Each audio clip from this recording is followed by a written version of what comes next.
안녕하세요. 춘천 한마음교회 다니는 정미경입니다.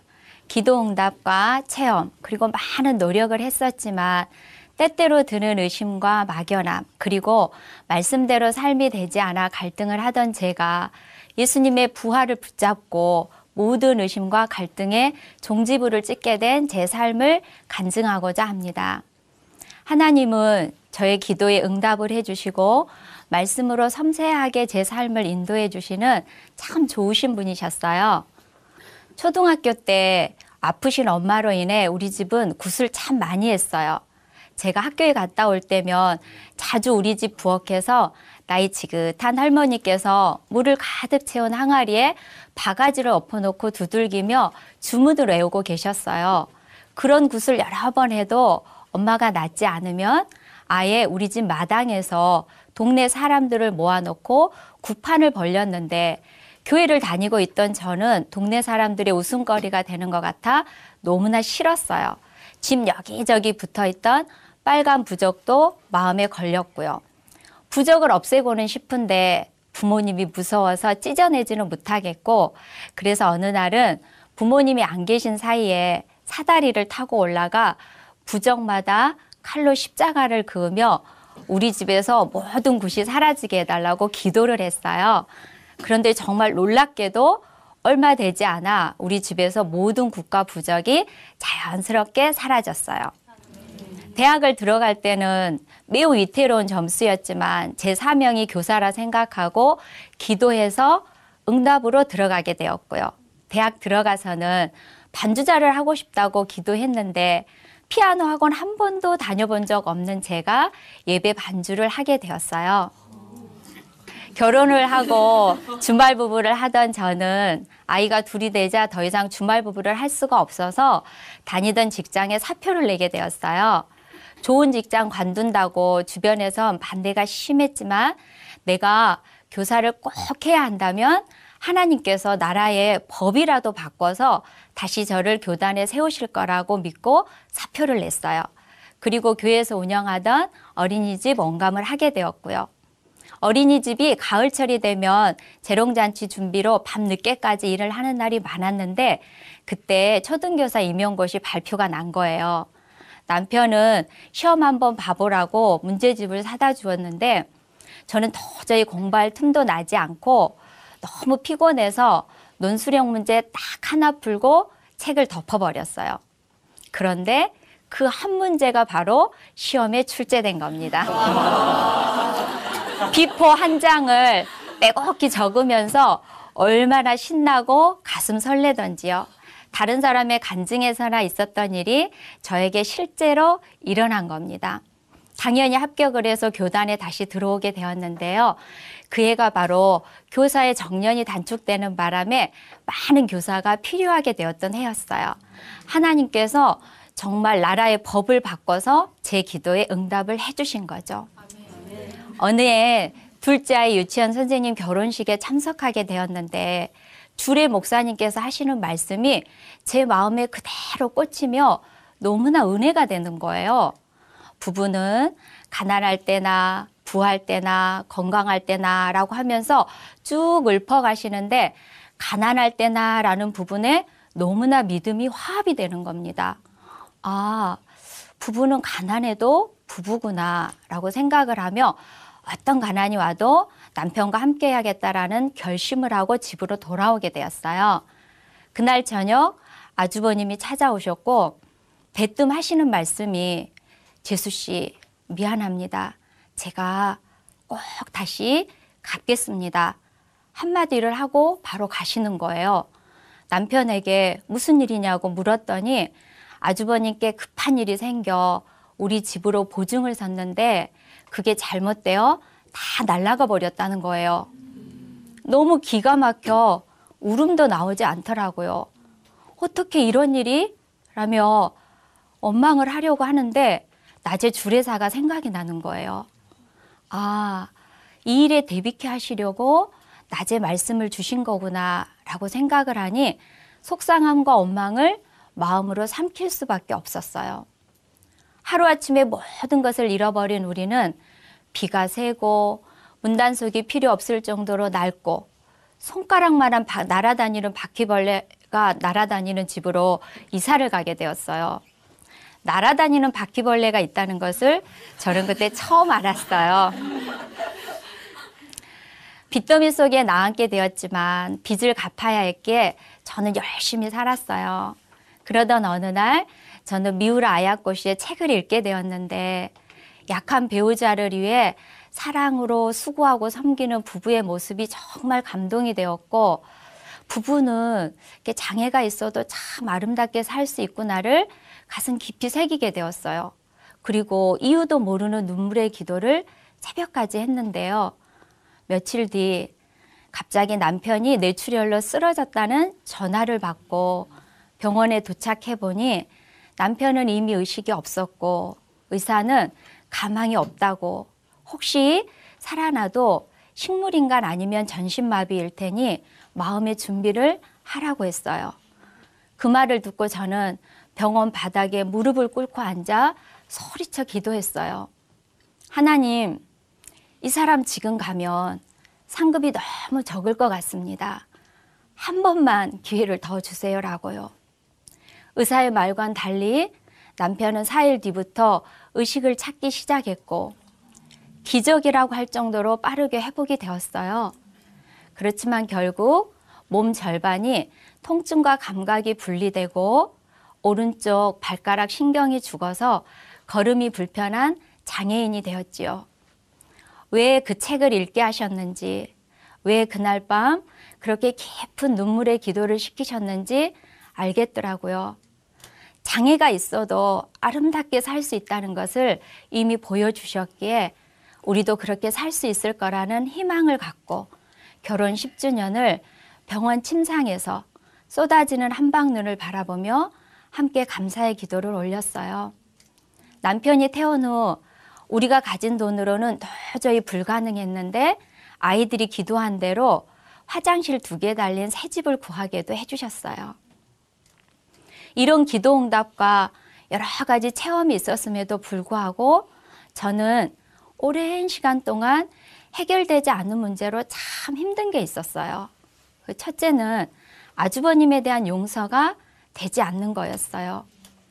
하나님이 아시고 미리 말씀해 주셨으니까 미워하면 안 돼 라고 생각은 하지만 경제적인 압박과 늘어가는 빚, 남편의 뇌출혈까지 모두 연결이 되면서 도저히 용서가 되지 않는 거예요. 머리로는 알겠는데 마음에서 안 되는 것은 참 힘들더라고요.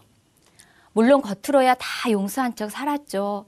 집안의 대소사를 다 챙겼고 제가 해야 될 도리는 했지만 얼굴을 보면 제 얼굴이 딱 굳어지고 눈을 쳐다보기가 싫고 모든 행동에 판단과 정죄가 되었어요.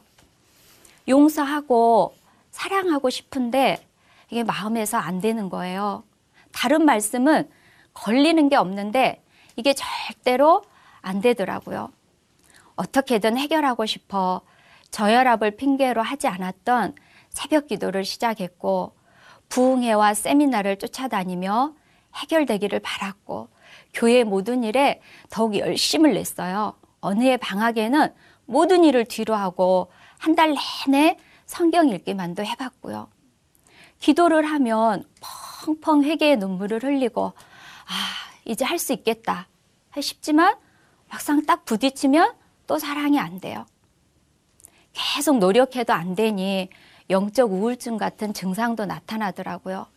밤에 자다 말고 일어나 우는 거예요. 나 이렇게 살고 싶지 않았다고. 이 세상에 나 혼자인 것만 같은 외로움이 밀려오고 이제까지 노력했던 모든 것들이 허사가 되는 것 같아 마음이 무너졌어요. 오랜 시간이 흘러도 극복하지 못하는 제 모습을 보고 남편도 힘들어 하더라고요. 이제 그만 용서할 때도 되었지 않느냐. 그렇게 말씀 많이 보고 새벽 기도까지 가서 맨날 울면서 왜 그게 안 되냐. 그럴 거면 뭐하러 기도하느냐라는 말까지 하더라고요. 또 하나는 문득문득 보이지 않는 세계에 대한 의심이 드는 것인데요. 하나님 정말 계실까? 정말 사랑이실까? 그런 끔찍한 지옥에서 영원히 형벌을 받는단 말인가? 기도 응답을 해주신 것이나 신실하신 인도하심을 보면 하나님이 살아계신 것 같은데 환경이나 제 감정에 따라 믿음이 흔들렸어요. 그럴 때면 주셨던 은혜들을 붙잡고 흔들리는 믿음을 지키려고 노력했고요. 이런 영적 갈등 속에서 저는 대학 때 알았던 목사님을 찾아 춘천 한마음교회에 오게 되었어요. 한마음교회의 모든 주제는 부활이었어요. 설교도, 말씀으로 교제해 주시는 분도, 간증도 모든 초점이 부활이었고 지나치다 싶을 정도의 부활을 계속 들으면서 저는 저들이 말하고 있는 부활의 확신과 감격이 제가 알고 있는 것과 다름이 알아졌어요. 부활의 말씀을 계속 듣는 과정에 제가 가장 놀란 일은 모든 사람이 믿을 만한 증거로 부활을 주셨다라는 말씀이 성경 속에 있었다는 거예요. 제가 신약 성경은 수백 독하고 어느 말씀이 어디쯤 어떤 위치에 있는지 기억할 정도로 읽었었거든요. 그런데 한 번도 보지 못한 말씀이었던 거예요. 마치 뭔가 제 눈을 딱 가리운 것처럼요. 그리고 그 말씀을 통해 알게 되었어요. 하나님께서 모든 사람에게 믿을 만한 증거로 주신 것은 부활이었는데 저는 하나님의 방법이 아닌 저의 노력과 체험으로 하나님을 믿고 있었다는 것을요. 그래서 체험이 충분함에도 불구하고 믿음이 흔들렸고 말씀대로 삶이 사라지지 않았다는 것을 깨닫기 시작했어요. 그때부터 저는 부활만을 놓고 기도하기 시작했습니다. 온 마음으로 매달리고 찾던 중 어느 날 새벽 기도 후 섬광처럼 깨달아지는 말씀이 있었는데 그것은 예수님의 부활은 역사다라는 것이었어요. 야, 이거 진짜 일어났던 일이었구나. 역사구나.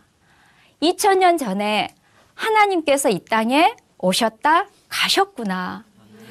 역사다라는 한 문구가 제 눈을 확 열어주며 부활이 사실이 되었어요. 머리로만 알던 부활이 드디어 저도 마음으로 알아진 겁니다. 부활이라는 증거를 통해서 보니 젊은 청년 예수님은 하나님이셨고 제 주인이셨고 보이지 않는 세계가 있음이 정확해졌어요. 기도에 응답을 해주시고 체험을 하게 해주시고 병을 고쳐주셨기 때문이 아니라 부활하셨기 때문에 예수님은 하나님이시더라고요. 부활을 근거로 믿게 되니 보이지 않는 세계가 너무나 정확해졌고 성경의 모든 말씀에 아멘이 되는 거예요. 제가 왜 그동안 어떤 말씀에는 순종이 되고 어떤 말씀에는 순종이 안 되었는지 이유를 알겠는 거예요. 그것은 제 노력이나 체험이 부족해서가 아니라 제가 주인되어 제 힘으로 했기 때문에 나타난 당연한 결과였어요. 그래서 제가 할 수 없는 영역에서는 한계에 부딪혔던 것이죠. 제 모습이 성경 속 바리새인으로 보였어요. 예배, 기도, 구제, 봉사, 선교 다 하고 입술로는 수백 번 주님이라고 부르면서도 마음속 주인은 자기였던 바리새인이 바로 저의 모습이었어요. 독사의 새끼라고 혼내시던 모습이 바로 저에게 하시는 것이었어요. 마음에 내가 주인이면서 스스로 의를 잃어보려고 하는 것은 죽고 부활하셔서 우리의 주인 되시고자 하신 예수님 앞에서 얼마나 큰 죄인지 저는 예수님 앞에 온 마음으로 통회하고 굴복하게 되었어요. 바리새인 같은 저에게도 회개할 수 있는 기회를 주심이 너무나 감사했습니다. 그리고 어느새 신기하게도 아주버님에 대한 원망과 시댁 식구들에 대한 서운함이 전혀 없어졌어요. 힘들지 않냐고 걱정해 오시면 정말 행복하고 감사한 삶을 살고 있다고 챙겨주셔서 고맙다고 문자를 주고받기도 합니다. 마음에서 미움과 판단이 떠나니 죄의식과 눌림도 같이 떠났고요. 저는 이 모든 것이 저절로 되어진다는 것이 너무나 신기하고 성경의 삶이 가능하다는 것이 저의 마음을 설레게 했어요.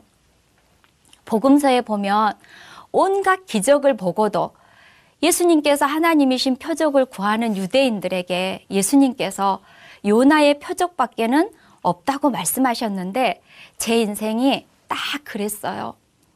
훈련과 체험, 노력으로 용을 써도 안 되던 저의 문제가 부활로 단번에 해결되어 버렸어요. 부활은 저의 모든 의심과 삶의 갈등에 종지부를 찍게 해주었어요. 저는 대학생 때부터 꿈꿔왔던 삶이 있었는데요. 그것은 전도와 제자 양육으로 영적 재생산을 이루고 우리 가정이 그 처소로 사용되는 것이었어요. 복음으로 제가 올바로 서게 되니 이런 삶이 실제로 이루어지더라고요. 복음을 알게 되니 전도의 열정이 생겨서 예배가 끝난 후 장소를 가리지 않고 지인들을 찾아다니며 시간 가는 줄 모르고 복음을 전했어요. 그래서 어느 날은 집에 도착해 보면 새벽이 되기도 하더라고요. 틈만 있으면 학교에서도 복음을 전하는데 몇 달 전엔 자살 공포로 시달리던 졸업생 2명이 찾아와서 예수님을 영접하고 자살의 공포에서 해방되기도 하였고요. 저희 가정은 오픈되어서 작은 교회로 모이고 있는데요. 그 안에서는 정말 많은 일들이 일어났어요. 한 자매는 입에 담을 수 없는 욕이 계속 들려서 새벽기도, 철야, 금식 등 수많은 노력을 하고 심지어는 하루에 수천 번씩 주기도문을 외워가면서 수년간 노력을 해도 해결이 안 되었어요. 그런데 이 자매가 부활하신 예수님이 실제가 되는 순간 어느새 귀신이 들려주는 욕이 더 이상 들리지 않게 되었어요. 평생을 외로움에 시달리면서 날씨나 감정에 따라 들로, 산으로, 강으로 떠돌던 한 자매는 부활의 복음을 듣고 외로움이 완전히 끊어져 더 이상 헤매지 않게 되었어요. 맨날 교회 가서 항상 남편과 잘 헤어지게 해달라고 기도하던 한 자매는 부부관계가 회복되어서 너무나 잘 살고 있고요. 또 현실과 허상이 구분되지 않아서 망상 속의 삶을 살던 한 지체는 생각을 끊고 믿음의 삶을 살고 있고 기적과 내적 치유와 상담을 찾아 끝없이 방황했던 한 자매는 복음을 듣고 완전한 마침표를 찍었어요. 류마티스 관절이나 간질 같은 치료 불가능한 병들이 치료를 받기도 하고 분리되었던 가족관계가 회복되는 역사들이 일어났어요. 사명을 포기하려 했던 사역자들이 복음을 붙들고 살아나 사역지로 파송되어 떠나기도 했고요.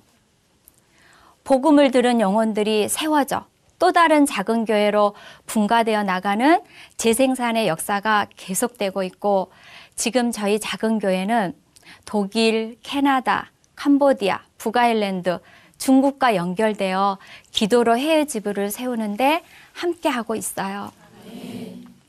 복음이 올바로 서게 되니 저희 작은 교회 안에서 결혼식, 파송식, 장례식 등 많은 공동체의 삶을 누리게 되었는데요. 그중에서도 가장 생각에 남는 것 중에 하나는 저희 집에서 했던 결혼식인 것 같아요. 여러 가지 상황상 간단히 반지 교환만 하려고 했던 결혼식이었는데요. 풍선이 장식되어지고 글씨가 붙여지고 축가와 축주가 연주되고 주례의 피로연까지 세상의 어느 예식장에서 했던 결혼식보다 아름다웠고 기쁨이 임했고 교회 공동체를 누리는 멋진 결혼식이었어요. 복음이면 인생의 어떤 문제도 다 해결되는 걸 보니 너무나 신이 나고 부활로 확증된 믿음이 저에게 이렇게 행복한 삶을 살게 주신다는 것이 너무나 감사할 뿐이에요. 보이지 않는 세계를 볼 수 있도록 예수님의 부활을 증거로 주신 하나님의 사랑에 감사하며 남은 인생을 부활의 증인으로 살면서 사도행전 29장의 역사를 계속 쓰기를 원합니다. 감사합니다.